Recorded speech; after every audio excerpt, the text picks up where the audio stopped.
And దాంతో పాటు scholarship కూడా చెప్తున్నారు, ప్రతి ఒక్క స్టూడెంట్ కి పక్కా స్కాలర్షిప్ వస్తుంది అన్నారు. దాని గురించి తెలుసు. మేడం మా దగ్గర నుంచి వెళ్ళినప్పుడు ఏం జరిగింది అంటే స్టూడెంట్ కి స్కాలర్షిప్స్ లో యూనివర్సిటీ స్కాలర్షిప్, క్యాంపస్ స్కాలర్షిప్స్ కి అప్లై చేస్తాం, మెరిట్ స్కాలర్షిప్స్ కి అప్లై చేస్తాం, అకాడమిక్ స్కాలర్షిప్స్ కూడా అప్లై చేస్తాం స్టూడెంట్ కి. దీనివల్ల ఏంటంటే 6,000 pounds వరకు వీళ్ళు స్కాలర్షిప్ పొందే అవకాశం ఉంటుంది స్టూడెంట్ కి. వీళ్ళు సొంతంగా పెట్టుకున్నప్పుడు ఈ స్కాలర్షిప్స్ అని వాళ్ళకి తెలియదు, దాని పోర్టల్స్ ఐడియా ఉండవు కాబట్టి ఖచ్చితంగా స్టూడెంట్ స్కాలర్షిప్స్ కి అప్లై చేయడంలో పొరపాటు చేస్తారు.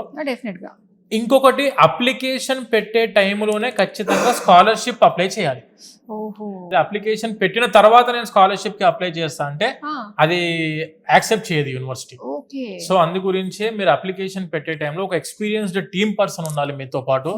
అండ్ ఎక్స్పీరియన్స్ కన్సల్టెన్సీలో మీరు అప్రోచ్ అవుతే ఇలా మీకు స్కాలర్షిప్స్ లో కానివ్వండి, ఎడ్యుకేషన్ లోన్ లో కానివ్వండి, ట్రావెలింగ్ లో కానివ్వండి, వీసా అప్రూవల్ లో కానివ్వండి, అకామిడేషన్ సర్వీసెస్ లో కానివ్వండి 100% మీతో పాటు సపోర్టింగ్ గా ఉంటారు. కాబట్టి మనకి వీసోర్స్ అనేది ఇన్ని సంవత్సరాల నుంచి ఇంత స్టాండర్డ్ గా ఇదే ఎడ్యుకేషన్ ఫీల్డ్ లో ఇంత హై స్టాండర్డ్ గా మనము మెయింటైన్ చేస్తున్నాం. కాబట్టి మనకు స్టూడెంట్స్ అనేది ఎక్కువ మంది మన ఆఫీస్ కి విజిట్ అవ్వడము, అడ్మిషన్స్ తీసుకోవడము, మన త్రూ వెళ్ళడానికి ఎక్కువ మంది ఇంట్రెస్ట్ చూపిస్తాం మేడం. నిజంగా ఏంటా అనుకున్నాను, కానీ ఇక్కడికి వచ్చి చూసిన తర్వాత, ఇంత మీ మాటలో వినిన తర్వాత, so వీసోర్స్ is the one of the best